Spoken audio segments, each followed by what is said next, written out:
안녕하십니까. 오직 눈성형 하나만 20년 이상 연구하고 시술하는 이희문 성형외과 TV 이희문입니다.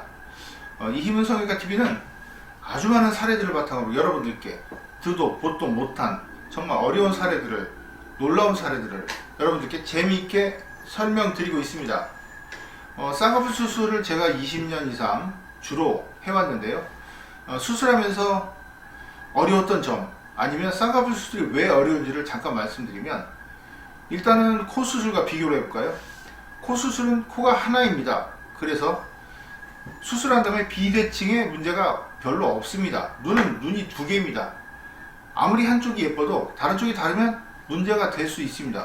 특히 사람의 눈은 너무 발달해서 아주 조금만 달라도 그 차이를 바로 알아냅니다. 그래서 대칭의 문제, 그 부분이 어렵고요.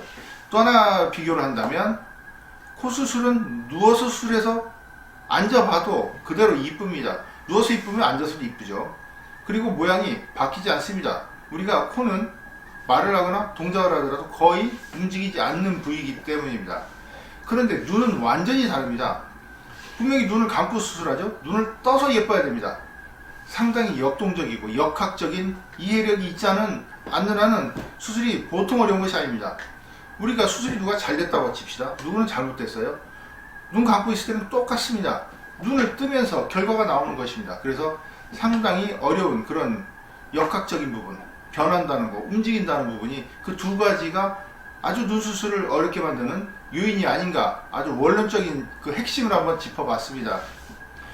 저는 이제 쌍꺼풀 재수술을 또 많이 하게 되는데, 그래서 수술이 어렵고 또 눈 모양은 조금만 바뀌어도 본인이 못 견뎌하는 경우가 많습니다. 눈이 원하는 대로 조금 안 됐어요. 인상이 싹 달라 보입니다. 그러면 그냥 눈이 조금 생각보다 두껍게 됐다, 이렇게 판단하는 것이 아니고, 이거는 객관적인 시각이죠. 본인은 내 인상을 완전히 날렸다, 본인의 고유한 어떤 느낌, 인상을 완전히 잃어버렸다, 그런 막대한 손실감을 느끼게 되는 것입니다. 그렇지만 그렇게 고민할 건 없습니다. 다시 고칠 수 있으면 되니까요. 물론 아주 눈이 예민한 부위다, 그것만큼은 확실한 사실인 것 같습니다. 저를 찾아오신 여자 환자분인데요, 이렇게 눈이 좀 부자연스럽게 돼서 오신 분입니다. 수술 후 사례가 옆에 있는데요, 수술 직후 사례입니다. 수술하고 나서 바로 찍은 사례인데요, 이분이 저를 찾아오게 된 이유는 눈이 부자연스럽다, 옛날 얼굴을 완전히 잃어버렸다, 내가 봐도 내가 아닌 것 같다, 이런 이유로 찾아오신 분입니다. 근데 그럴만도 한 게, 보시면 지금 비대칭 부분 뿐만이 아니고 눈 앞쪽이 두껍고 눈이 안 떠집니다. 눈이 안 떠지면 그걸로 끝나는 것이 아니고 눈동자가 외사시가 생깁니다. 외상방으로 이동을 하죠. 정말 이것도 신기한 일입니다. 쌍꺼풀이 잘못되면 눈동자가 약간 움직입니다. 그게 또 느껴집니다. 자기 인상이 아닌 것처럼 보이는 것입니다.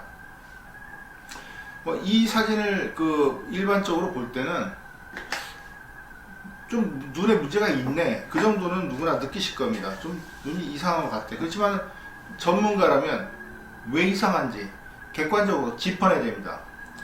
짚어낼 수 있는 부분이 그냥 부자연스럽다, 그게 아니고 오른쪽 앞쪽 눈동자가 가리면서 쌍꺼풀이 두껍게 됐다. 그러니까 쌍꺼풀 두꺼운 것이 우선이 아니고, 눈을 예를 들어서 가운데, 중간, 바깥 이렇게 나눠본다면 가운데 부분에서 안쪽 부분이 눈이 안 떠지는 것입니다.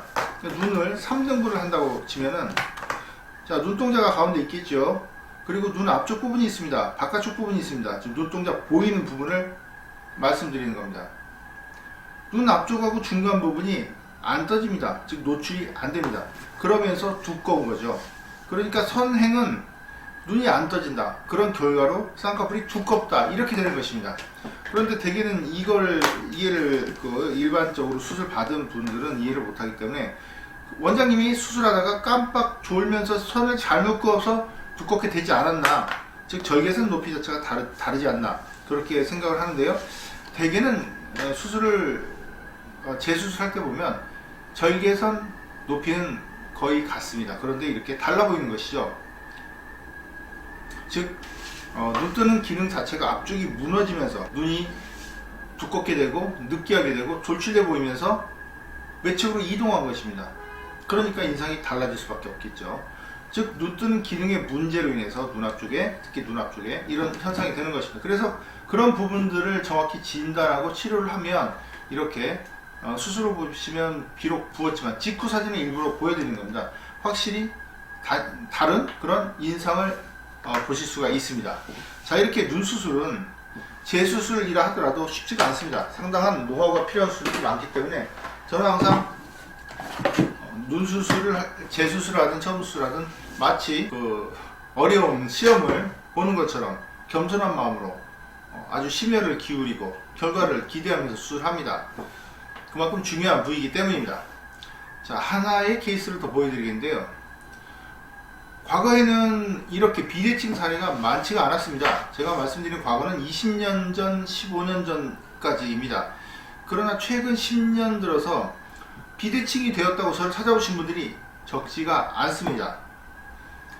그 이유 중에 중요한 부분이 과거에는 그냥 쌍꺼풀 수술만 했습니다. 즉 눈꺼풀에 라인을 만드는 수술을 쌍꺼풀 수술이다, 눈성형이다, 그렇게 말씀을 드릴 수가 있겠죠.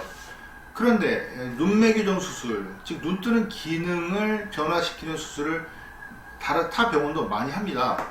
물론 그런 수술들은 제가 처음 만든 그런 그 사람 중에 한 명입니다. 두 분이 만들었지만 제가 그 중에 하나입니다.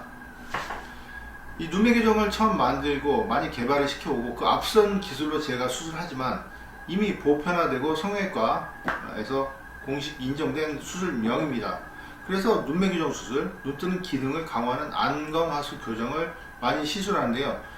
그 시술만 안 하면 비대칭 될 일이 별로 없습니다. 그런데 눈 뜨는 기능을 손을 대다 보면 이렇게 과교정이 되는 경우도 있습니다. 지금 좌측면 보면 검은 눈동자 위로 흰자리가 보이는 과교정 상태입니다.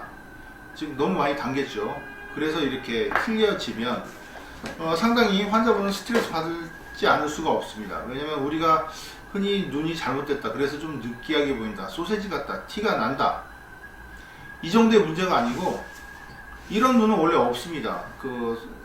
태어날 때부터 과교정된 것처럼 과하게 떠지는 경우는 극히 드물기 때문에 일상생활이 힘들 정도가 되는 것입니다. 그래서 과교정된 경우에 어떻게 고칠 것인지 상당히 그런 노하우가 또 필요합니다. 수술 후 사진을 보시면 이렇게 교정이 된 사례인데요.